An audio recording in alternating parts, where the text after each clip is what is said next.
اعوذ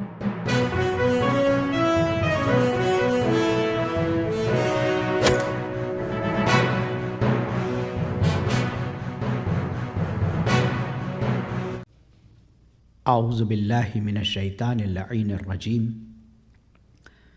بسم اللہ الرحمن الرحیم الحمد للہ الذی ہدانا لہذا وما کنا لنہتدی لولا ان ہدانا اللہ لقد جاءت رسل ربنا بالحق ثم الصلاة والسلام علی اشرف الانبیاء والمرسلین سیدنا و نبینا و شفیعنا و حبیب قلوبنا و طبیب نفوسنا مولانا و مول الکونین جد الحسن والحسین ابی القاسم مصطفیٰ محمد اللہم صلی علی محمد وعلی اہل بیتہ الطیبین الطاہرین المعصومین المظلومین المنتجبین المنتخبین الغر المیامین ولعنت اللہ علی اعدائہم اجمعین من آن الی قیام یوم الدین اما بعد فقد قال اللہ الحکیم فی القرآن الکریم وقولہ الحق وہو اصدق القائلین بسم اللہ الرحمن الرحیم فاذکرونی اذکرکم واشکروا لی ولا تکفرون صلوات پڑھیں اللہم صلی علی محمد وآل محمد۔ قرآن مجید کے سورہ بقرہ کی اس آیے و فی ہدایہ کی تلاوت کا شرف میں نے حاصل کیا۔ یہ آیت شرط کے ساتھ شروع ہوتی ہے، کنڈیشنز کے ساتھ شروع ہوتی ہے۔ فاذکرونی اذکرکم، اگر تم مجھے یاد رکھو گے تو میں تمہیں یاد رکھوں گا۔ واشکروا لی ولا تکفرون، میرا شکر کرو، میرا کفر نہ کرو۔ شکر کہتے ہیں ڈسکلوز کرنے کو، اور کفر کہتے ہیں ہائیڈ کرنے کو۔ دینے والا اللہ ہے اور لینے والے ہم ہیں۔ اب اگر کوئی چیز ملی ہے تو اس کو چھپانا کیا؟ اس کو چھپانا نہیں چاہیے، اس کو آشکار کرنا چاہیے۔ تو اگر اس کی دی ہوئی نعمتوں کو ہم آشکار کریں کہ ھذا من فضل ربی، یہ میرے رب کی جانب سے فضل ہے، تو لئن شکرتم لأزیدنکم، خدا کہتا ہے کہ زیادہ ہونے کی شرط جو ہے وہ ہے شکر ہے۔ اب ہم اپنے مال کو زیادہ کرنے کے لیے دنیا بھر کی محنت کرتے ہیں، ایڈورٹائز کرتے ہیں، کئی راستے اپناتے ہیں، اور ایسے ایسے راستے اپناتے ہیں کہ اللہ سے ہی دور ہو جاتے ہیں، جبکہ خداوند عالم کہ جس نے عدم سے وجود عطا بخشا، جس نے بے مالی سے مالدار بنایا، اب اگر اس کا شکر ادا کر دیا جائے تو پروردگار عالم اس کو اور زیادہ کرتا ہے۔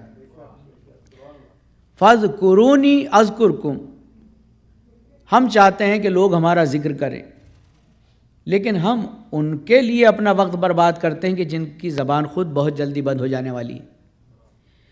ہم اور آپ جو ذکر کرتے ہیں تو وہ ذکر 60 سال 65 سال 70 80 سال تک اللہ کو یاد رکھے، لیکن اللہ کے لیے تو کوئی عمر درکار نہیں ہے۔ تو اب جو آل محمد کا ذکر ہوتا ہے، نوک نیزہ پر ممکن ہے امام حسین علیہ السلام کے سر نے ایک مدت تک ذکر کیا، لیکن پروردگار عالم نے اس ذکر کو، اور وہ ذکر جو امام حسین علیہ السلام نے کیا نوک نیزہ پر، وہ سورہ کہف کی آیت تھی۔ سورہ کہف بخود خود اس کی اپنی سٹوری بتاتی ہے کہ امام حسین علیہ السلام انتخاب آیت کے ذریعے بتانا چاہتے ہیں کہ اس ذکر کو ان لوگوں نے، اصحاب کہف نے غار میں کیا تھا چھپ کے۔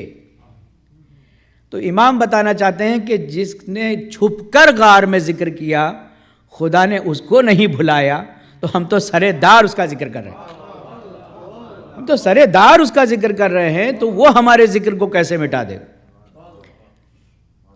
کہ تم مجھے یاد رکھو، میں تمہیں یاد رکھوں، تم میرا ذکر کرو، میں تمہارا ذکر کروں۔ اب وہ کہتا ہے کہ اگر تم نے صحت مندی میں مجھے یاد رکھا تو بیماری میں تمہیں یاد رکھوں گا، اگر مالداری میں تم نے مجھے یاد رکھا تو غربت میں تمہیں یاد رکھوں گا، سمجھ لینا، اگر تنہائی میں تم نے مجھے یاد رکھا تو مجمع میں تمہیں یاد رکھوں گا۔ اب آپ اندازہ لگائیے کہ ہم میں سے کتنے لوگ ہیں جس نے آیت اللہ سیستانی کو نہیں دیکھا ہوگا، لیکن ہمارے دل میں ان کی ایک محبت ہے، کم سے کم محبت نہ ہو تو نفرت تو نہیں ہے۔ تو یہ اس بات کی دلیل ہے کہ اگر وہ اللہ کا ذکر کر رہے ہیں تو خدا نے ان کو محبوب خلائق بنایا۔ ہم دور بیٹھ کر ان کی محبتوں کو لوگوں کے دلوں میں پروردگار عالم ڈالتا ہے۔ تو پروردگار عالم کہتا ہے حل جزاء الاحسان الا الاحسان، وہ بندے کا احسان نہیں رکھنا چاہتا، اگر وہ ایک مرتبہ اللہ کو پکارتا ہے تو وہ 10 جگہ پر اس کو یاد رکھتا ہے۔ لہٰذا پروردگار عالم کہتا ہے کہ تم مجھے یاد رکھو میں تمہیں یاد رکھوں۔ اب آل محمد کی جو تذکرہ ہے اس کا فلسفہ یہی ہے کہ انہوں نے اس کو یاد رکھا جس نے شرط رکھی تھی، لہٰذا آج وہ اپنے بندوں سے ان کا ذکر کروا رہا ہے۔ عزیزان گرامی، سیرت امام حسین علیہ السلام کے مختلف پہلوؤں کو شاید میں بہت اچھی طرح سے آپ کی خدمت میں عرض نہیں کر سکا، لیکن امام کی جو سیرتیں ہیں، امام جو کام انجام دے دیں، ایز اے امامت انہوں نے شروع نہیں کیا بلکہ بچپن سے ان کی سیرت چلی آ رہی، اور یہ سیرت سیدھی متصل ہے رسالت معاب سے، رسول اللہ سے متصل ہے۔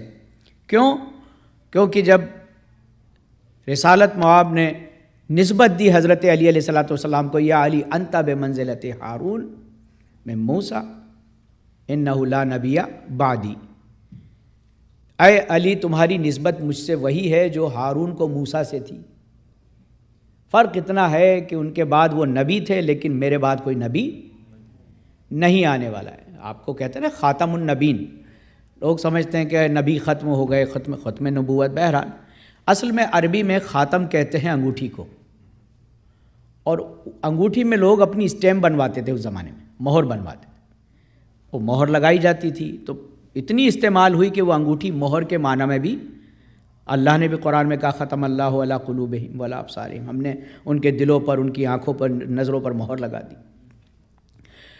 مہر کا اس زمانے میں اس کی امپورٹنس وہی تھی اور آج بھی وہی ہے۔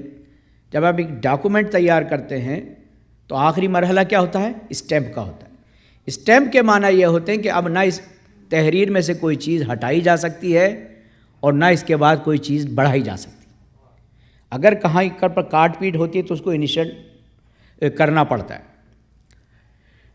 تو رسالت ماں فرماتے ہیں کہ مجھے اللہ نے انبیاء پر مہر نبوت بنا کر بھیجا ہے، نہ تو میرے سے پہلے کا کوئی نبی کوئی ہٹا سکتا ہے اور نہ میرے بعد کوئی نبی لا سکتا ہے۔ تو خاتم النبیین کے معنی کہ محکم، اور اس کے بعد وہی جو حضرت ہارون کے بچوں کے نام تھے وہی علی کے بچوں کے نام رکھے، شبر اور شبیر، جن کو ہم شبر و شبیر کہتے ہیں، ہیبری زبان میں ہیں۔ شبر و شبیر کو عربی میں جب ٹرانسلیٹ کریں گے تو بنے گا حسن اور حسین۔ شبر و شبیر، ہم شبر و شبیر کہتے ہیں، اس کے ہیبری زبان میں معنی ہے نیکی کرنے والا اور چھوٹا نیکی کرنے والا، نہیں چھوٹی نیکی کرنے والا نہیں، چھوٹا، ان میں چھوٹا، اس میں مصغر ہے، سمجھے نا؟ تو نام دونوں کے نام حسن ہیں، دونوں ہی۔ تو عزیزان گرامی، پروردگار عالم نے ایسا اہتمام ان دونوں بھائیوں کے درمیان کیا، گو کہ حسن اور حسین نواسے رسول ہیں، لیکن رسول نے ان کو بیٹوں کی جگہ مباہلے میں لا کر بتایا ہے کہ یہ میرے بیٹے ہیں۔ چونکہ ہم رشتہ دنیاوی اعتبار سے دیکھتے ہیں، رسالت معاب رشتہ نورانی اعتبار سے دیکھتے ہیں، چونکہ دونوں ایک ہی، انا وعلی من نور واحد، میں اور علی ایک نور سے بنائے گئے ہیں۔ ایک نور، جیسے نون والقلم وما یسطرون، کہ جب آپ نے دیکھا ہوگا اب آج کل تو پین چلتے ہیں، وہ بھی ڈاٹ پین چلتے ہیں، پہلے وہ قلم ہوتے تھے، لکڑی کے قلم ہوتے تھے، قلم ایک ہوتا تھا لکڑی کا، اس کو کیا کیا جاتا تھا؟ تھوڑا آڑا کاٹا جاتا تھا تاکہ خوبصورتی میں خوش خطی پیدا ہو جائے، اور پھر ایک چھوٹا سا شگاف اس میں لگا دیا جاتا تھا۔ پروردگار عالم نے بھی اس نور کے قلم میں اس کو آڑا تھوڑا سا کاٹا اور ایک شگاف لگایا، ایک بڑا حصہ بن گیا، ایک چھوٹا، بڑے کو نبوت کے دیا، چھوٹے کو ایک نبی بن گیا، ایک علی بن گیا۔ وہی نور اس نور کے ذریعے سے تقدیر بشر کو لکھا گیا، انبیاء کی تقدیر کو لکھا گیا، انبیاء کے احکامات کو لکھا گیا، اور پھر وہی سلسلہ۔ تو ان دونوں نے جو پروردگار عالم کے ذکر کے لیے جو کارنامے انجام دیے ہیں، جو کارہائے نمایاں انجام دیے، ہم اور آپ سے کہا جاتا ہے، ہم سے آپ سے کہ نماز پڑھو، ذکر کرو، لیکن وہاں پر کہتا ہے یا ایھا المزمل قم اللیل الا قلیلا، اے میرے چادر اوڑھنے والے، راتوں کو اٹھو نماز کے لیے، لیکن اتنا نہیں کہ ورم آ جائے تو پروردگار عالم بنا۔ تو عزیزان گرامی اس کے معنی یہ ہے کہ وہ معرفت نماز، تو اگر علی و مرتضیٰ نے اللہ کو یاد رکھا ہے، اس کے ذکر کو جو ہے دنیا کو پہچنوایا ہے، تو پروردگار عالم کی ذمہ داری ہے کہ ان کے ذکر کو پہچنوائے۔ اگر انہوں نے قربانیاں دی ہیں اور قربانی دے کر توحید کو بچایا ہے، تو توحید کی ذمہ داری ہے کہ وہ ان کے ذکر کو بچائے۔ تو امام حسین علیہ السلام نے 1,24,000 انبیاء معجزہ لے کر آئے، لیکن اس معجزے کو حقیقی ہوتے ہوئے نوک نیزہ پر اس شہادت کے عنوان کو جو زندہ کیا، اسی وجہ سے تو سید الشہداء کہتے ہیں کہ سید الشہداء، ویسے جناب حمزہ کو بھی کہا جاتا ہے، لیکن شہید زندہ ہے، اس کی دلیل صرف امام حسین نے پیش کی کہ نوک نیزے پر سر حسین کٹ جانے کے بعد بھی بولتا رہا۔ تو عزیزان گرامی، امام حسین علیہ السلام نے جو دین اور شریعت کی ویلیوز کو ہمارے درمیان انٹروڈیوس کیا ہے، اور ان کی سنت میں، ان کی جو سیرت میں جو یہ چیزیں پائی جاتی ہیں، محبت کے عنوانات، پنجتن پاک میں جو آخری فرد باقی رہی ہے وہ امام حسین علیہ السلام رہے۔ اب آپ اندازہ لگائیے کہ رسالت مواب کی ذمہ داریاں، حضرت علی کی ذمہ داریاں، حضرت فاطمہ زہرا سلام اللہ علیہ کی ذمہ داریاں، حضرت امام حسن مجتبیٰ کی ذمہ داریاں، ان تمام ذمہ داریوں کو ہمارے اور آپ کے اس امام نے، جن کو امام سیوم بھی کہا جاتا ہے اور امام سید الشہداء بھی کہا جاتا ہے، آپ نے بدرجہ اتم پروردگار عالم کی یاد کے ساتھ، یاد سے مراد کیا، صرف ذکر کرنا نہیں ہے، بلکہ اپنے ہر عمل میں خدا کا خوف، ہر عمل میں خدا کا وجود، ہر عمل میں، ہر کام میں جو ہے خدا کی رضا۔ سمجھ رہے نا؟ ہم تو کیا کہتے ہیں، محبت میں سب سے پہلے شروع ہوتا ہے رضا، سب سے پہلے راضی ہونا شروع کرتا ہے انسان کہ خدایا جو کچھ تو میرے ساتھ کر رہا میں تجھ سے راضی ہوں۔ اس کے بعد انسان آتا ہے محبت میں کہ اب جو عمل کرتا ہے وہ رضا کے ساتھ کرتا ہے اور رضا کے لیے کرتا ہے۔ جب وہ منزلیں بڑھ جاتی ہیں تو انسان عشق کی منزل میں آ جاتا ہے، اور عشق کی منزل میں وہ نہیں چاہتا کہ تو راضی ہو جائے، بلکہ وہ کہتا ہے کہ خدایا اب تو میرے ساتھ ایسا ہی ہونا چاہیے۔ سمجھ رہے ہیں؟ میسم تمار عشق کی منزل میں آئے تو علی مرتضیٰ نے وہی تو فرمایا تھا کہ میسم دیکھ رہے ہو یہ درخت؟ کہاں پودا دیکھ رہے ہو؟ کہا اس کے اوپر تمہیں سولی پہ چڑھایا جائے گا۔ عزیزو، اگر ہمیں بتا دیا جائے کہ اس چاقو سے آپ کو قتل کیا جائے گا تو سب سے پہلے اس کو چھپائیں گے، سمجھ رہے نا، اس کو ختم کریں گے، اس درخت کو ختم کیا جائے نہیں، لیکن میسم تمار اس میں پانی دیتے کہ اب تو ایسا ہونا چاہیے کہ میرے مولا نے کہا ہے کہ میرے رب کی رضا اسی میں ہے، اس سے عشق کا اظہار اگر کرنا ہے تو عشق میں انسان چاہتا ہے، طلب کرتا ہے کہ میرے ساتھ ایسا ہی ہو کہ جس سے تو راضی ہو جائے۔ امام حسین علیہ السلام یہ تمام مکالمات تھے، تمام چیزیں تھیں، لیکن جو رشتہ پروردگار عالم سے امام حسین علیہ السلام کا تھا وہ دنیا کو بتانا چاہتے تھے۔ گھروں میں تو مسلوں پر تھا ہی ان کا رشتہ، لیکن یہ سردار بتانا چاہتے تھے کہ ہم اپنے معبود سے کتنی محبت کرتے ہیں، ہم اپنے رب سے کتنی محبت کرتے ہیں۔ اس عشق کے درمیان تو امام حسین علیہ السلام نے جو اپنی سیرت میں جو ہمارے درمیان ایک سیرت چھوڑی ہے وہ ہے صلہ رحمی کی۔ صلہ رحمی اپنے خاندان سے، امام حسین علیہ السلام یقین جانیے گا اپنے بھائی بھتیجوں کے بچوں کو اس طرح سے پالا ہے کہ فرق نہیں تھا علی اکبر میں اور جناب قاسم میں کہ کس طرح سے پرورش ہو رہی، اون و محمد میں اور علی اکبر اور علی اصغر میں کوئی فرق نہیں تھا امام حسین علیہ السلام کے۔ بھائی اور بہن کی اولادوں کو اور دیگر مسلم بن عقیل کے بچے ہوئے یا دیگر محمد حنفیہ کے بچے، جس کے بھی بچے ہیں، ان کو امام حسین علیہ السلام نے بدرجہ اتم، آپ جب بچے سے محبت کرتے ہیں تو وہ آپ کی بات مانتا ہے، جب وہ بات مانتا ہے تو ایسی بات ماننے کے لیے ایسی بات ماننے کے لیے کہ ایک وقت درکار ہے، ایک رشتہ اور ایک عشق درکار ہے کہ اگر بچے سے پوچھا جائے کہ بیٹا تمہارے نزدیک موت کیسی ہے تو وہ کہے احلی من العسل، چچا میرے نزدیک موت شہد سے زیادہ میٹھی ہے۔ یہ کوئی معمولی بات نہیں ہے کہ کوئی بچہ یہ کہے کہ موت خوف پیدا کرتی ہے، موت خوف پیدا کرتی ہے، لیکن یہ بچے ہیں کہ ان کے لیے اس کے نتیجے، اس موت کے نتیجے اتنے سامنے اجاگر تھے کہ اتنا ہمارے چچا نے ہمارے ساتھ کیا ہے۔ کربلا کے واقعے میں سب سے زیادہ جو امام حسین علیہ السلام سے گفتگو ہوئی ہے وہ 3 لوگوں کی، سب سے زیادہ جو گفتگو ہوئی ہے وہ سب سے زیادہ گفتگو جناب زینب اولیاء مقام سے ہوئی ہے، دوسرا جناب سکینہ سے ہوئی ہے، اور تیسرا جناب قاسم سے ہوئی۔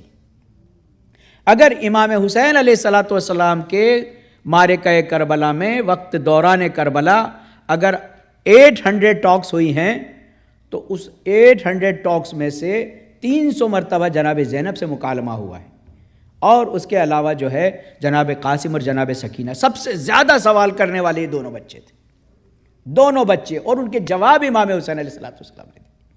تو یہ اس بات کی دلیل ہے کہ جب کوئی اٹیچ ہوتا ہے کسی سے تو اس اٹیچمنٹ کو ظاہر کرنے کے لیے وہ سوال بھی کرتا ہے، اس کے جواب بھی حاصل کرتا ہے۔ امام حسین علیہ السلام نے ہمارے لیے صلہ رحمی، کیونکہ عزیزان گرامی ہمارے تار سب سے پہلے جو ملتے ہیں ایک دوسرے سے ہم میں آپس میں وہ امام علی سے ملتے ہیں، کہ ولایت پر ہمارے تار، چونکہ محمد الرسول اللہ اکبر کہنے والے بھی بہت ہیں، محمد الرسول اللہ کہنے والے، علی ولی اللہ کہنے والے جب بنیں گے جب پہلے اللہ اکبر اور رسول اللہ کہنے والے بنیں گے، تو اس میں کوئی شک نہیں ہے، یہ یقین ہے۔ اگر آپ کے پاس 9 ہے تو 6 تو ہے ہی آپ کے پاس۔ تو اب دنیا اس 6 میں اٹکی ہوئی ہے، ہم 9 تک پہنچ گئے۔ ہم علی مرتضیٰ کی ولایت کی شرط ہی یہ ہے کہ جب تک نبوت کو بدرجہ عتم نہ مانا جائے اس وقت تک ولایت تک پہنچ ہی نہیں سکتے۔ تو ولایت کا وجود اس بات کی دلیل ہے کہ ہم توحید میں اور نبوت کے عشق میں بدرجہ عتم ہم کریں، تب کہیں جا کے ہم ولایت کی منزل تک پہنچیں۔ ہمارے تار ولایت سے ملتے ہیں، اور ہمارے ہر امام کی سیرت آپ نے دیکھا ہوگا کہ اماموں نے توحید میں بھی اگر دیکھا جائے، نبوت اور اس میں بھی دیکھا جائے، اور ولایت اور ان کے عاشقان ولایت میں دیکھا جائے تو وہ ایک سرکل بنتا ہے۔ جو قانون سرکل بنانے کا ہے نا، پرکار سے کمپاس سے جو ہم سرکل بناتے ہیں تو اس میں کیا کرتے ہیں، ہمیں سرکل تو نظر آتا ہے، اس کا سینٹر پوائنٹ نظر نہیں آتا، لیکن یہ اس بات کی دلیل ہے، یہ سرکل بننا دلیل ہے کہ سینٹر پوائنٹ ہے تو بنے گا۔ اگر ہر ڈاٹ کی دوری سینٹر سے برابر نہیں ہوگی تو سرکل نہیں بن سکتا۔ تو اگر ہم اپنے آپ کو ولایت کا عاشق مانتے ہیں، علی مرتضیٰ کا عاشق مانتے ہیں، نبی کریم کا امتی مانتے ہیں، اللہ کی مخلوق مانتے ہیں، تو ہمارے درمیان سب سے پہلے مساوات ہونی ضروری ہے، کہ ہم دکھ اور درد میں سب کے درد کو سمجھیں، سب کے دکھ کو سمجھیں، سب کے سکھ پر ہم خوش ہوں۔ تو صلہ رحمی کو جو امام حسین علیہ السلام نے عروج دیا ہے اپنی زندگی میں، اس کے سلسلے میں کہتے ہیں کہ رشتہ داروں سے نیکی کرنا یعنی صلہ رحمی کہلاتا ہے۔ اس کے فوائد جو امام نے بیان فرمائے، کہتے ہیں کہ ترقی کی راہ کا نام ہے صلہ رحمی۔ اگر انسان اپنوں سے محبت نہ کرے اور ترقی کرے تو امام فرماتے ہیں کہ انسان تو ترقی کر لے گا، انسانیت کی ترقی رک جائے گی۔ انسان تو ترقی کر لے گا، یہ ایٹم بم بن رہا ہے، انسان تو ترقی کر گیا، لیکن اس سے کتنا نقصان پہنچانا، یہ انسانیت کی ترقی رکنا ہے، کہ بجائے اس کو انسان کے لیے زندہ بنتا، کہتے کوہ بے کوہ نہ می رسد، آدم بے آدم می رسد، پہاڑ اتنا بڑا ہو کے دوسرے پہاڑ کی مدد نہیں کر سکتا، لیکن انسان چھوٹا ہوتے ہوئے بھی ایک دوسرے کی مدد کرتا ہے۔ تو انسان کے لیے جو ہے صلہ رحمی کو رکھا گیا۔ اس کے علاوہ کہتے ہیں کہ قرب الہی کا راستہ امام نے فرمایا کہ سب سے جلدی جو اللہ سے قربت کا راستہ ہے وہ صلہ رحمی ہے، کہ اپنے خونی رشتوں میں جو ہے آپ اس سے محبت کریں۔ ہمارے اور آپ کے چھٹے امام، امام جعفر صادق علیہ السلام، اللہم صلی علی محمد وعلی محمد، آپ نے باقاعدہ ایک رقم اس لیے رکھا تھا، ایک فنڈ رکھا تھا کہ اگر خونی رشتوں میں تم جھگڑا دیکھو پیسے کی وجہ سے تو میری طرف سے دے کے اس جھگڑے کو ختم کر دیں۔ اس کے بعد فرماتے ہیں کہ مادی اور معنوی ترقی کا راز صلہ رحمی۔ ہم اپنے رشتہ داروں سے ملیں، کہتے ہیں کہ ایک دین کے واجبات میں سے ایک ہے اور اسے پانے کے لیے شریعت کہتی ہے کہ اگر تمہیں اپنے خونی رشتہ دار سے رشتے کو قائم رکھنے میں 1 سال پیدل چلنے کا سفر بھی کرنا پڑے تو اس کو کرو۔ وہ ہمیں پیدل کیوں چلوائیں گے؟ کوئی نہ کوئی وجہ تو ہے نا کہ اس کے کتنے فائدے ہیں۔ کہتے ہیں کہ سب سے آسان راستہ اپنی عمر کو بڑھانے کا، ابھی ہمارے ملک میں آکسیجن کم ہو گئی تھی، دیکھ رہے ہیں یعنی لوگ چند سانسیں بڑھانے کے لیے پریشان تھے، ایکسٹرا قیمت دی جا رہی تھی، اس کے باوجود بھی نہیں مل رہی تھی۔ اللہ کہتا ہے اگر تمہاری زندگی کے 3 سال بچ جائیں اور تم اپنے کسی خونی رشتہ دار کی مدد کر دو تو میں اس کو 33 سال بنا دوں۔ یہ تو وہ ہے کہ جو عدد ہم سمجھتے ہیں، آپ جو دیکھتے ہیں نا عربی میں کہتے ہیں کہ خیر من الف شہر، کہ 1000 مہینوں سے بھی افضل۔ وہ 1000 اس لیے کہا جاتا ہے کہ اس زمانے میں عربوں کو 1000 سے زیادہ کی گنتی نہیں آتی تھی۔ آپ کو ہوتا نہیں ہے نا کہ بھئی جو ہے بہت سے لوگوں کے نزدیک 100 جو ہے، ہمارے ایک دوست تھے وہ کہتے تھے بھئی میری دادی دعا دیتی ہے اللہ کرے تمہاری 100 روپے کی تنخواہ ہو جائے، تو میں کہتا تھا اماں 10,000 کی تنخواہ تو ابھی آپ کہاں 100 روپے کی کرا رہے۔ لیکن ان کے زمانے میں 100 روپے بہت ہوا کرتے تھے، سمجھ نا؟ تو عربوں سے اس لیے الفن یعنی 1000 کہا گیا کیونکہ وہ ہائیسٹ نمبر تھا جس کو وہ جانتے تھے۔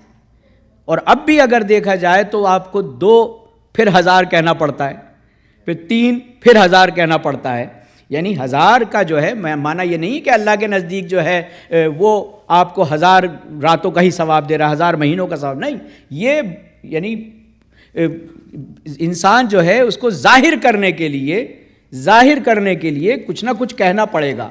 وہ اللہ کہتا ہے کہ میں تمہیں دودھ کی نہریں دوں گا، خدایا اتنی مصیبت اٹھانے کے بعد بھی یہی دودھ ملا تو پھر کیا ملا؟ اگر اتنی مصیبتیں دیکھنے کے بعد یہی شہد ملا تو کیا ملا؟ یہ ہمارے تقرب ذہنی کے لیے بیان کیا گیا ہے تاکہ ہم شہد کو سمجھ لیں، دودھ کو سمجھ لیں، اور پھر اس کی افراد کو۔ ہوتا ہے نا کسی چیز کو زیادہ دکھانے کے لیے آپ کو مرکب کرنا پڑتا ہے۔ خون کا دریا کبھی نہیں ہوتا، خون کا دریا، لیکن خون کو ایک طرف ذہن میں لایا جاتا ہے اور دریا کے پانی کو ایک طرف لایا جاتا ہے۔ جب ان کو ترکیب دی جاتی ہے، مرکب کیا جاتا ہے، تو اس سے مراد نتیجہ یہ ہوتا ہے کہ اتنا خون بہا کہ خون کا دریا بہہ گیا۔ تو عزیزان گرامی، پروردگار عالم جب دیتا ہے تو وہ بے حساب دیتا ہے، اس کے یہاں پر کوئی حساب و کتاب نہیں۔ تو صلہ رحمی کے فائدے یہ ہیں کہ 1 سال بھی تمہیں پیدل چل کر کے کسی کی مدد کرنی پڑے، صلہ رحمی کرنی پڑے تو تم وہ کرنا۔ تو عزیزان گرامی، اور کہتے ہیں قطع رحمی کے نقصانات جو امام نے بیان فرمائے، کہتے ہیں کہ قطع رحمی کے نقصانات میں کہ اگر کوئی شخص اپنے خونی رشتہ داروں سے جدا ہو جاتا ہے تو اس کے معنی ہے وہ خدا سے اعلان جنگ کرتا ہے، اعلان جنگ کرتا ہے، خدا سے لڑائی۔ یہ ناقص انسان، خدا کہتا ہے انتم الفقراء، تم تو فقیر ہو۔ فقیر کے معنی ہی نہیں پیسے، فقر کہتے ہیں ریڑھ کی ہڈی کے مہرے کو، بیک بون کے پارٹ ایک پیس کو کہتے ہیں فقر، اور فقیر کہتے ہیں جس کے سارے مہرے ٹوٹ جائیں۔ اگر کسی کی بیک بون کا ایک مہرہ ٹوٹ جائے تو وہ بیٹھ نہیں سکتا، اور اگر کسی کے سارے ٹوٹ جائیں تو خدا کہتا تم میرے سامنے کھڑے ہونے کی طاقت نہیں رکھتے، میدان جنگ میں آنا تو بہت دور کے۔ اعلان جنگ، امام کہتے ہیں کہ قطع رحمی کے معنی یہ ہیں کہ خدا کے وعدے کو توڑنا اور اس سے اعلان جنگ کرنا۔ اس کے علاوہ امام فرماتے ہیں کہ ایک صلوات پڑھیں محمد وعلی محمد، اللہم صلی علی محمد وعلی محمد وعلی۔ قطع رحمی کرنے والوں کو خدا نے اپنی نفرت کا مرکز بنایا ہے۔ خدا کسی سے نفرت نہیں کرتا، وہ محبت کرتا ہے۔ بہت ساری چیزیں ایسی ہیں کہ جن کا نہیں جاننا جاننے سے بہتر ہے۔ آپ اس کے بارے میں علم نہ ہو، خدا کہتا ہے وہ صحیح۔ ایک تو امام کا ظہور کب ہوگا یہ نہ جاننا زیادہ بہتر ہے جاننے سے۔ اگر آپ کو پتہ چل جائے کہ 10 سال بعد ہوگا تو 9 سال تو مزے کر لو۔ اگر آپ کو پتہ چلے 200 سال بعد ہوگا امام کا ظہور تو ہماری تیاری کہاں ہے؟ آمادہ ایسا رہنا ہے کہ اگر کل امام پکار لیں تو لبیک یا امام کہہ کے ہم آگے بڑھیں۔ سب ہمارے مزاجوں میں سستی نہ آنے پائے۔ اسی طرح خدا نہیں چاہتا کہ اس کے دشمن کو کوئی پہچانے، خدا نہیں چاہتا کہ اس کے دشمن کو کوئی پہچانے اگر اس نے اپنے آپ کو چھپا کے رکھا ہے تو۔ لیکن کوئی علل اعلان دشمن ہے، وہ دشمنی ہی کر رہا، وہ ایک الگ بات۔ لیکن خداوند عالم کہتا ہے کہ جب تک تمہیں نہیں معلوم کہ اس نے مجھ سے کب توبہ کر لی. اسی وجہ سے نماز جنازہ میں کہہ رہا تھا نا اللہم انا لا نعلم منہ الا خیرا، کہ خدایا میں تو اس کے بارے میں جانتا ہی نہیں سوائے اس کی خیر کے. اور وہ خیر کیا ہے؟ ان خیر کو جو بیان کیا ائمہ نے اس میں سے ایک مجلس بھی ہے کہ خدایا میں تو ان کے بارے میں زیادہ نہیں جانتا، میں مجلس میں ضرور دیکھتا تھا. سمجھ رہے نا، میں ذکر حسین میں نے ان کو روتے ہوئے دیکھا ہے، میں نے اہل بیت کے لیے ان کو سخاوت کرتے ہوئے دیکھا ہے. میرے معبود اللہم انا لا نعلم منہ الا خیرا وانت عالم بہ منا، تو میرے معبود میں تو اس کے بارے میں جانتا ہی نہیں کہ اس نے کیا کام برائیاں کی ہیں سوائے اس کی خیر کے. تو اس کے معنی یہ ہے کہ جب انسان کی زبان اپنے ڈیفینس میں بند ہو جاتی ہے تو خدا اپنی زبان کو استعمال کرتا ہے، اپنی استعمال کو آپ کے ڈیفینس میں استعمال کرتا ہے. وہ کہتا ہے کہ آج یہ اس حالت میں ہے کہ اگر تم اس کی برائیاں گناؤ گے تو یہ اٹھ کے بھاگ بھی نہیں سکتا اور شرم سے منہ بھی نہیں چھپا سکتا. تو اس کے دفاع کو وہ کرتا ہے. تو عزیزان گرامی، جب ایک عام گناہ گار انسان کے لیے خداوند عالم کی یہ جو ہے رحم دلی ہے. کہتے ہیں کہ ایک علاقے میں ایک شخص تھا جو نشہ کرتا تھا، عادی ہو گیا تھا نشے کا. بہرحال تو لوگ اس کو پتھر مار مار کے اپنے شہر سے باہر نکال دیتے تھے. وہ بھی تنگ تھا، اپنے آتا اور آنے کے بعد شہر سے باہر جنگلوں میں سو جاتا.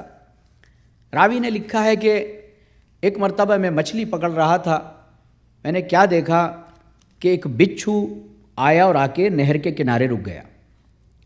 میں دیکھتا رہا کہ یہ لگتا ہے کہ ایسے کھڑا ہے جیسے کسی کا انتظار کر رہا ہے. تھوڑی دیر میں اس میں سے ایک کچھوا باہر نکلا اور وہ خشکی پہ آیا. بچھو اس کی پیٹھ پر بیٹھ گیا. وہ اس کی پیٹھ پر بیٹھا، کچھوا اس کو لے کر دریا کے اس پار چلا گیا. جب میں نے یہ ماجرا دیکھا تو اپنی کشتی کو اس کے پیچھے لگایا. وہ کچھوا زمین پر پہنچا اور بچھو اس کی پشت سے اتر کے دوڑتا ہوا ایک شخص جو سو رہا تھا اس کے پاس گیا. میں سمجھا آج تو یہ شخص گیا، اس کو مارنا اس کی قضا ہے شاید اس سے. لیکن اس شخص کو کچھ نہیں ہوا. جب میں قریب گیا تو کیا دیکھا کہ ایک سانپ اس کو ڈسنے کے لیے آیا تھا، لیکن اس بچھو نے اس سانپ کو ڈنک مارا اور مار دیا اور واپس وہ کچھوے کی پشت پر بیٹھ کر واپس چلا گیا. میں سمجھا یہ کوئی اولیاء خدا ہے، یہ اولیاء خدا ہے. اس کے لیے اللہ کا اتنا بڑا اہتمام کہ اس طرف سے ایک زہریلا بچھو کا اہتمام اور کچھوا اس کو کوارڈینیٹ کرے، مدد کرے اور اس طرف پہنچائے، اور یہ آ کر اس سانپ کو مار دے. کہتے میں بیٹھ گیا تاکہ یہ جب اٹھیں تو میں ان سے اپنے کام کے لیے بات کروں.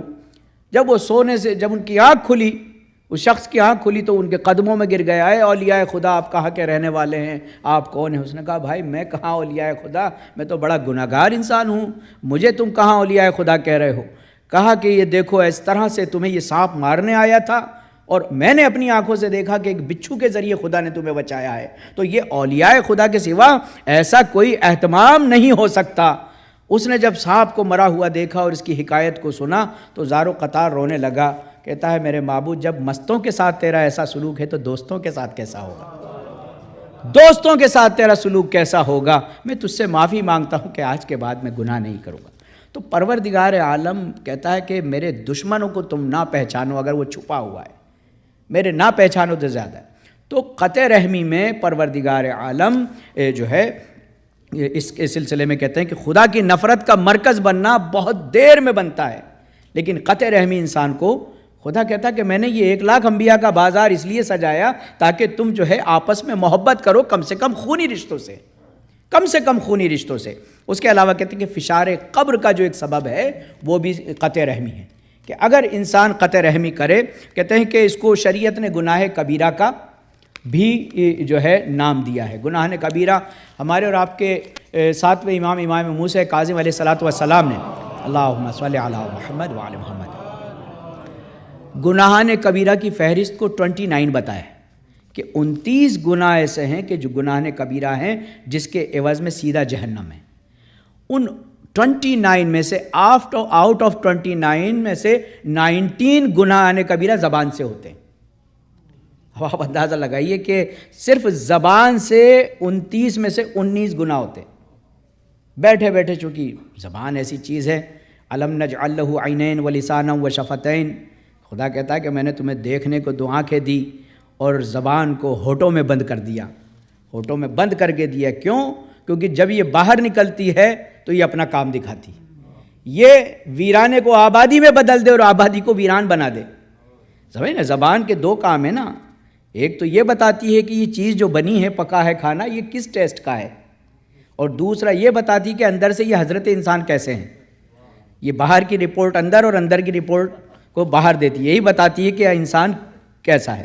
تو اس زبان کے لیے میرے اور آپ کے چوتھے امام فرماتے ہیں کہ انسان ہر چیز کے لیے کوششیں کرتا ہے، لیکن اپنی زبان کی تربیت کی کوشش نہیں کرتا، جو انسان کو جہنم سے جلدی نزدیک پہنچا سکتی ہے اور جو ہے انسان کو جو ہے اللہ سے بھی قریب کر سکتی ہے. زبان کے ذریعے تو ہے نا کہ انسان اپنی زبان کے ذریعے سے پروردگار عالم کے نزدیک بن جائے. سمجھ نا، میں کل دعا کے سلسلے میں آپ کی خدمت میں عرض کر رہا تھا کہ دعا دو طرح کی ہوتی ہے، ایک ہوتی ہے قال، ایک ہوتی ہے حال. قال میں اسکرپٹ ہوتی ہے جس کو ہم پڑھتے ہیں، مخصوص انداز ہوتا ہے، قبلے کی طرف منہ کر کے پڑھتے ہیں، وضو کر کے پڑھتے ہیں، ایک خاص اسکرپٹ پڑھتے ہیں. لیکن ایک دعا ہوتی ہے دعائے حال، جو ماں دعا کرتی ہے وہ دعائے حال ہے، اس میں کوئی اسکرپٹ نہیں ہوتی، اس میں کوئی آداب نہیں ہوتے، اس میں کوئی آداب نہیں ہوتے. تو آل محمد نے ہمیں جاہل رہنے ہی نہیں دیا، ہمیں ہر طرح سے تربیت کر کے بتایا. اگر تمہیں پڑھنا آتا ہے تو ہماری دعاؤں کو پڑھنا، اگر پڑھنا نہیں آتا ہے تو اپنے دل کو خاشع بنا لینا. عزیزان گرامی، یہ انسان کی پہچان ہے. آدم سے تو بنے نا ہم لوگ، بنی آدم کہلاتے ہیں. آدم کا روٹ ورڈ ہے ادیم، اور ادیم کہتے ہیں زمین کی سب سے ہلکی ڈرٹ کو، سب سے ہلکی خاک کو ادیم کہتے ہیں. اس سے آدم بنائے گئے. اس کی شرط یہ ہے کہ آپ جب ہاتھ مارتے ہیں خاک پر تو وہ کیا کرتی ہے؟ اڑتی ہے، اور تھوڑی دیر میں پھر واپس آ جاتی ہے. اسی لیے انگریزی میں کہتے ہیں ڈاؤن ٹو ارتھ، جو ہے نا ڈگنیٹی اور ڈاؤن ٹو ارتھ. تو انسان کی اصل جھکاؤ ہے، جھک جانا ہے، اپنے معبود کی طرف رجوع ہے، اپنے گناہوں کو مان لینا ہے. چونکہ آدم سے پوچھا کہ تو اس کے بہکاوے میں کیوں آیا شیطان کے؟ شیطان سے پوچھا تو نے اس کو کیوں بہکایا؟ تو کہتا ہے رب بما اغویتنی، اللہ پہ تہمت لگاتا ہے کہ تو نے مجھے اغوا کر لیا تھا کہ میں ایسا کروں، یعنی خدا پر ہی تہمت. خدا نے آدم سے کہا تم نے اس کا بہکاوے میں کیوں آئے؟ کہا ربنا ظلمنا انفسنا، میرے معبود میں نے تیرا کیا بگاڑ لیا، میں نے تو اپنا ہی نقصان کر لیا. اس ڈگنیٹی کا نام ہی تو ابو بشر بنا کر بھیجا کہ انسان خطا کرتا ہے، اور اس کی تربیت کے لیے جن کو بھیجا گیا ان کو عصمت کی دولت دے کر بھیجا گیا. عزیزان گرامی، وہ معصوم ہیں، ان کے کوئی فرق نہیں پڑتا. اگر وہ معصوم نہ ہوتے تو ہماری کبھی ہدایت ہی نہیں ہو سکتی. یہ ہم اپنے پر احسان مانیں، ہم ان کی عصمت پر انگلیاں اٹھاتے ہیں، ان کی عصمت ہماری نجات کی ضامن ہے. اگر وہ معصوم نہ ہوتے تو ہمیں کوئی بچا نہیں سکتا. الحمدللہ الذی ہدانا لہذا وما کننا لنہتدی لولا ان ہدانا اللہ. میرے معبود اگر تو ہدایت نہ کرتا تو ہم تو کبھی ہدایت پا ہی نہیں سکتے تھے. ہم تو قدم قدم پر بھٹکتے ہیں، ہم تو قدم قدم پر بھٹکتے ہیں. تو قطع رحمی کے لیے انسان کو رہنا چاہیے. اس کے علاوہ کہتے ہیں کہ معاف کیجیے گا تاکہ میں ادھر ادھر نہ چلا جاؤں، ایک صلوات پڑھے محمد والا، اللہم صلی علی محمد وعلی محمد. امام حسین علیہ السلام فرماتے ہیں کہ سب سے جلدی انسان کو جو چیز نابود کرتی ہے وہ قطع رحمی، اپنے رشتہ داروں سے رشتہ توڑنا. قطع رحمی کے لیے ہم لوگ سمجھتے ہیں کہ ہم ملیں گے تو ہمیں دینا پڑے. قطع رحمی کی دو وجہ بتائی گئی، ایک تو بے حیائی اور ایک حرص. یہ انسان کو آمادہ کرتی ہے قطع رحمی پر. بہن بھوکی مر رہی ہے، بھائی پریشان ہے، اگر بے حیائی انسان کے اندر موجود ہے تو وہ اس کی مدد نہیں کرے گا. ایک حرص ہے کہ اور ہو جائے میرے پاس، اور ہو جائے، تو وہ حرص جو ہے انسان کو دوسرے کی مدد کرنے نہیں دیتی. تو انسان کو اگر بے حیا کہا جائے تو اس کے لیے گالی ہوتی. انسان کی اصل ہے کہ با حیا ہو، شرمندہ ہو کہ اس کے بہن بھائیوں کے ساتھ اگر کچھ ہو رہا ہے. تو اگر ہم عزیزان گرامی امام حسین کو خوش کرنا چاہتے ہیں تو پہلے ہم اپنے درمیان دیکھیں، ہم اپنے اندر دیکھیں کہ ہم اپنے بہن بھائیوں تک کس طرح پہنچتے. بالخصوص ان ممالک میں ہم آئے ہوئے ہیں، یہاں سے جو ہے ہم صرف ہمیں مینیج کرنا ہے، صرف مینیج کرنا ہے. ہم عاشور کے دن کام تو نہیں کرتے لیکن ہمیں سیلری تو ملتی ہے. اگر ہم اپنا لیں ون ڈے سیلری ڈونیشن کہ ہمیں عاشور کی لینی ہی نہیں ہے، اگر مل بھی جائے تو اس کو الگ دے دینا، کہیں آپ کے امام بارگاہ کو کسی کی چندے کی ضرورت نہیں پڑے گی. اگر ہر آدمی اپنی جگہ پر ون ڈے سیلری دے دے، کھڑے ہو کے دے دے، تو عزت اور شان کے ساتھ یہ ہمارا حق ہے، امام کا حق ہے. اور امام علی نے فرمایا ہے بذل کہتے ہیں خرچ کو، کہ جو میرے نام پر بذل کرے گا اس کا ذمہ دار میں ہوں. اگر اپنا وقت میرے لیے خرچ کرے گا تو اس وقت کا میں جواب دوں، اگر میرے لیے مال کو خرچ کرے گا تو اس مال کا جواب میں دوں گا، اگر میرے لیے اپنے مقام کو خرچ کرے گا تو اس مقام کا ذمہ دار میں رہوں گا۔ تو بذل یہ تو کسی کا احسان ہی نہیں رکھتے۔ ماشاءاللہ یہ بچے نہیں جانتے ہیں گفٹ کے اصول کو، لیکن ہمارے مملکت میں اگر آپ کو کوئی 50 دیتا تھا تو آپ واپس 51 دیتے تھے، 100 دیتا تھا تو 101 واپس کرتے تھے۔ بھائی اتنا تو اس نے ہی دیا ہے، میں بھی تو کچھ کروں، سمجھ رہے نا؟ تو جب ہمارے اور آپ کے درمیان ہدیے کے یہ قوانین ہیں تو کیا ہمارے اور آل محمد کے درمیان یہ قوانین نہیں ہوں گے؟ ہم سوچ بھی نہیں سکتے۔ عریضہ کیوں لکھنے کو کہا گیا؟ اسی لیے لکھنے کو کہا ہے، وہ ہماری ہزاروں کام کرتے ہیں لیکن ابھی کاؤنٹ نہیں کرتے ہم عریضے جب ہم کاؤنٹ نہیں کرتے امام نے ہمارے لیے کتنا کیا ہے۔ آپ لکھ کر دیکھیں اور وہ کام ہو جائے تب ہم مانتے ہیں کہ ہاں میرے مولا نے میرا یہ کام کیا۔ تو عریضہ ان کو لکھنے کی ضرورت نہیں ہے، اپنے سیٹسفیکشن کے لیے ہم عریضہ لکھتے ہیں۔ لہٰذا ہم اپنے امام سے جڑے، قطع رحمی کے آثار کو جو بتایا ہے، صلہ رحمی کے آثار کو بتایا ہے، کہتے ہیں کہ دنیا اور آخرت میں جو سب سے جلدی عمل قبول ہوتا ہے دنیا اور آخرت کے لیے، یہ عمل ضائع نہیں ہوتا آپ کا۔ اگر آپ نے کسی کی مدد کر دی تو اس عمل کو پروردگار عالم ضائع نہیں کرتا، کیونکہ اس کا یہ اصول ہے کہ ابھی آپ نے گناہ کیا، فرشتے کے ہاتھ کو روک دیتا ہے کہ نہیں 24 گھنٹے کا موقع دے، شاید توبہ کر لے، شاید توبہ کر لے۔ کہتا ان اللہ یحب التوابین، اللہ سب سے زیادہ توبہ کرنے والوں کو چاہتا ہے، توبہ کرنے والوں سے پیار کرتا ہے۔ کیوں؟ کیا نیک لوگوں سے اللہ پیار نہیں کرتا؟ بے شک کرتا ہے، لیکن اگر وہ کہہ رہا ہے تو وہ اللہ ہے، وہ کہہ سکتا ہے۔ ایک ماں ہے جس کے 5 بیٹے ہیں، ایک بیٹے کو ڈاکو اٹھا کر لے جائے تو کیا وہ 5 بیٹوں سے برابر محبت نہیں کرتی؟ 5 سے کرتی، لیکن اس کی توجہ کا مرکز وہی بیٹا ہوتا ہے جس کو اٹھا کر لے گئے۔ ان 4 بیٹوں کا وہ اتنا خیال نہیں کرتی جتنا اس کے بارے میں سوچ رہی ہوتی۔ نہ جانے یہ بھوکا ہوگا، کھایا نہیں کھایا، سویا یا نہیں سویا، یہ بچے کھائیں نہ کھائیں، سوئیں نہ سوئیں، ان کی اس کو پرواہ نہیں۔ لیکن جب وہ چھوٹ کے آتا ہے تو سب سے زیادہ اس کو گلے لگاتی۔ جو پاس تھے ان کو اتنا پیار، ٹھیک ہے ماں کی محبت کو ہم الگ جو ہے کلاسیفائی نہیں کر سکتے، لیکن حقیقت یہی ہے۔ سمجھ؟ تو اسی طریقے سے جب کوئی شخص شیطان کے راہ پر چلا جاتا ہے تو وہ خدا کی توجہ کا مرکز بن جاتا ہے کہ کس طرح میں اس کو بچا کر لاؤں۔ جیسے ہی وہ توبہ کرتا ہے تو خداوند عالم اس کو کہتا ہے ان اللہ یحب التوابین، اللہ سب سے زیادہ توبہ کرنے والوں سے پیار کرتا ہے، محبت کرتا ہے۔ عزیزان گرامی، امام حسین علیہ السلام نے ہمارے لیے بہت ساری چیزوں کو آسان بنا دیا ہے۔ کہتے ہیں کہ امام حسین علیہ السلام فرماتے ہیں کہ مدد کے معنی کبھی کبھی صرف سلام کرنا بھی ہوتا ہے۔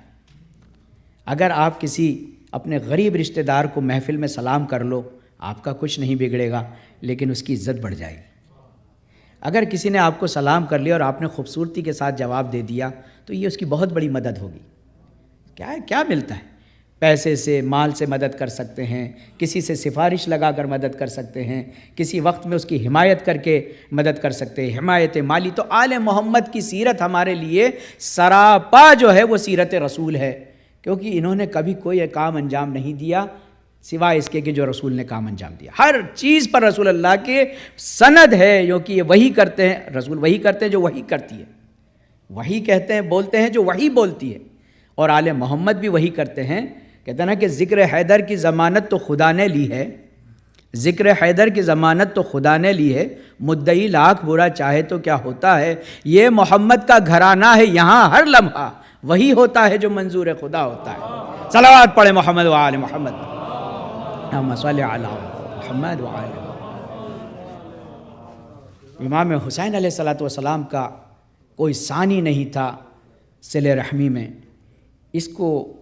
اس امر کو جو امام نے اتنا بلند کیا کہ بچے بنی ہاشم کے جوان حسین کے گرویدہ تھے۔ ان حسین خیست کے عالم ہمیں دیوانے اوست، ان چشم ایست کے دلہا ہمیں پروانے اوست۔ کہ حسین یہ کون ہے کہ سارے دل اس کے دیوانے ہیں؟ یہ کون سی شمع ہے جس کے ہر دل اس کا پروانہ ہے؟ امام حسین علیہ السلام رجت کے قوانین میں بھی لکھا گیا ہے کہ جب تمام اماموں کو واپس پلٹایا جائے گا، رسول اللہ کو بھی پلٹایا جائے گا اور پوچھا جائے گا کہ کس سے حکومت کروائی جائے، تو رسول اللہ فرمائیں گے حسین حاکم ہو، کیونکہ حسین وہ ہے کہ جس کو دوسری قومیں بھی جانتی، دوسری قومیں بھی جانتی ہیں۔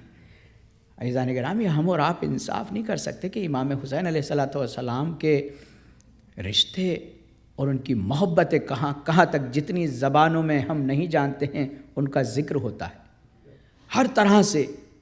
ہم اپنے بچوں کو جو لاتے ہیں، مجلسوں میں جو لاتے ہیں بچوں کو، ہمارے استاد نے ایک واقعے کو بیان کیا کہ میں ہندوستان کے ایک ایسے علاقے میں گیا جہاں پر بہت زیادہ مندر ہوتے ہیں۔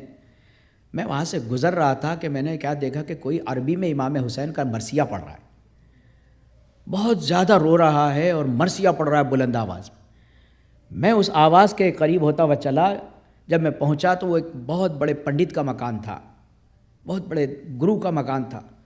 میں نے جب پوچھا تو اس نے کہا آ جاؤ اوپر۔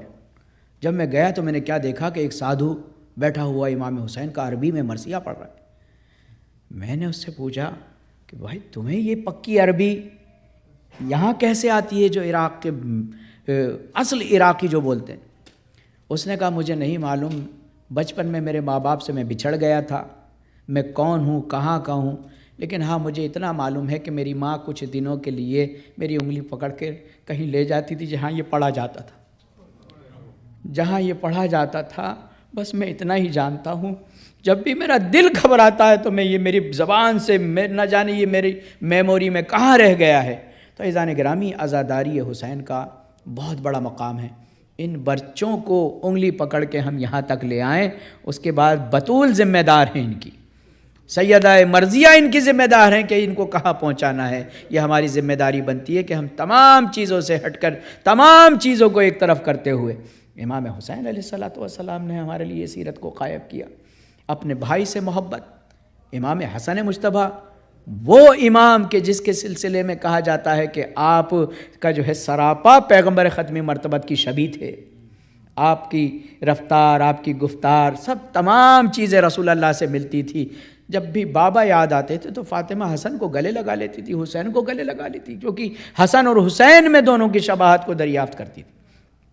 اور یہی وجہ تھی کہ امام حسین نے یہ دعا کی تھی کہ میرے معبود میرے گھر میں میں ایسا چاہتا ہوں کہ میرے نانا کو شباہتاً بھی میں فراموش نہ کر پاؤں۔ تو اللہ نے حسین کی سنی، ایک نانا سے شبیہ بیٹا دیا اور ایک فاطمہ زہرا سے شبیہ بیٹی دی۔ تو عزیزان گرامی، امام حسن مجتبیٰ کی اس فرزند کو امام حسین نے بہت ہی نازوں سے پالا ہے۔ جناب قاسم ابن الحسن، جن کا سن بتایا جاتا 13 اور 14 سال کے درمیان تھا، اگر 14 سال کا بھی سن تھا تو جب آپ کے والد ماجد اس دنیا سے رخصت کر گئے تب یہ بچہ 4 سال کا تھا، کیونکہ 10 سال ہو گئے تھے۔ سن 50 ہجری میں امام حسن مجتبیٰ کی شہادت ہوئی ہے اور یہ سن 61 ہجری کا واقعہ ہے، اوائل 61 ہجری کا واقعہ ہے، یعنی آپ 10 سال ہی مانیے۔ تو 10 سال امام حسن مجتبیٰ کی عمر اگر 3 سال تھی یا 4 سال تھی تو آپ کو امام حسین علیہ الصلوۃ والسلام اپنے گھر لے آئے تھے اور اپنے بچوں کی طرح آپ کی پرورش کی تھی۔ جناب قاسم ابن الحسن کی ماں فروہ، جس کو ہم فارسی زبان میں فروا کہہ دیتے ہیں، یہ ان کی کنیت نہیں تھی، بلکہ ماں، ان بچوں کا طریقہ کار یہ تھا کہ اپنے بڑی خاندان کی عورتوں کو ماں کہہ کر پکارتے تھے۔ فروہ اور رباب یہ دونوں سگی بہنیں تھیں۔ امراء القیس کے 3 بیٹیاں تھیں، اس نے تینوں بیٹیاں اماموں کو دی۔ ایک بیٹی امام علی علیہ الصلوۃ والسلام کو دی، ان کی رحلت کے بعد 2 بیٹیاں، ایک حسن مجتبیٰ کو دی، ایک امام حسین علیہ الصلوۃ والسلام کو دی۔ امام حسن مجتبیٰ کی زوجہ فروہ کے فرزند جناب قاسم ابن الحسن ہیں، اور جناب علی اصغر اور جناب سکینہ بنت الحسین یہ جو جناب رباب کی فرزند، تو یہ جناب قاسم کا اور جناب علی اصغر کا جو کہ رشتہ تھا وہ ایک خالہ زاد رشتہ بھی تھا۔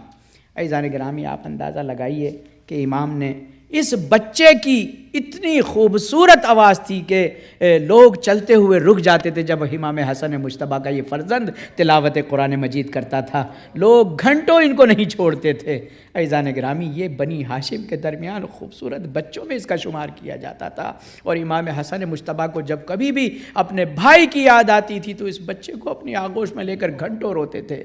امام حسین علیہ الصلوۃ والسلام نے اس پورے راستے میں 3 مرتبہ اپنے آپ کو غریب کہا ہے، 3 مرتبہ، اور وہ تینوں مرتبہ کیا ہے کہ تینوں مرتبہ، دیکھیں پورے واقعے میں امام حسین اس گروہ کے سب سے بڑے تھے، لہٰذا ہر طرح سے صبر کرنا آپ کی ذمہ داری تھا، چونکہ چھوٹوں کی جب ہمت بندانی ہوتی ہے تو پھر بڑے اپنے دل کو بڑا کرتے ہیں اور اپنے سارے غموں کو بھلا دیتے ہیں۔ زہیر ابن قین سے جب ملاقات ہوئی تو زہیر سن میں امام حسین سے بڑے تھے، تو زہیر کو ایک ہی تو جملہ کہا تھا، یہ شیعہ یعنی عثمان میں سے تھے، اپنے خیمے میں بلا کر کہا کہ زہیر مجھے غریب کہتے ہیں لوگ، مجھے اس دنیا نے غریب سمجھ لیا ہے۔ کہا کہ فرزند زہرا آپ اور غریب، ارے زہیر کی جان آپ پر قربان، کس کی مجال جو میرے ہوتے ہوئے آپ کو غریب زہرا کہہ دے۔ ایک مرتبہ جب جناب حبیب ابن مظاہر کو خط لکھا ہے تو حبیب بھی امام حسین سے عمر میں بڑے ہیں، کہا کہ میرے بھائی حسین کو غریب سمجھ لیا، من الغریب، حسین غریب اپنے آپ کو لکھا۔ جناب عاشور کے دن جناب قاسم بار بار آتے ہیں اور بار بار حسین گلے سے لگا کر واپس کر دیتے ہیں۔ ام فروا کہتی ہے میرے لال ایک کے بعد ایک شہادت کی منزل پر پہنچ رہے ہیں، میرے لال کس طرح سے۔ عزیزان گرامی، امام حسن مجتبیٰ کے 3 فرزند آئے تھے کربلا میں، 3 میں سے 2 کو جناب فروا جو ہے حسین پر قربان کر کر چلی گئی۔ ایک 14 سال کے جناب قاسم ابن الحسن اور ایک 11 سال کے عبداللہ ابن حسن، یہ دونوں بھائیوں کو جناب ام فروا نے اپنے چچا پر قربان کر دیا۔ جناب قاسم بار بار آتے ہیں، آنے کے بعد حسین سینے سے لگاتے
چاہے جس کی شہادت کو حسین نے اتنا گریہ کیا، کیونکہ احکام احتضار ہے کہ جب دم نکلے تو مرنے والے کے ہاتھ جسم پر ایک مکھی بھی پہاڑ کا وزن رکھتی ہے۔ عزیزو، ارے قاسم زندہ تھے، ابھی روح نہ نکلی تھی، جیسے ہی ابوالفضل العباس کو آتے دیکھا، حسین کو آتے دیکھا، ادھر کے گھوڑے ادھر کے گھوڑے ادھر، اے اماں، اے میرے چچا، ارے میری مدد کیجئے۔ قاسم کی لاش کے ٹکڑے جب تک حسین پہنچتے، ارے قاسم ان قریب تھے، چچا نے سر کو اٹھایا، اے میرے لال، ارے تیری آواز پر حسین نہ پہنچ سکا۔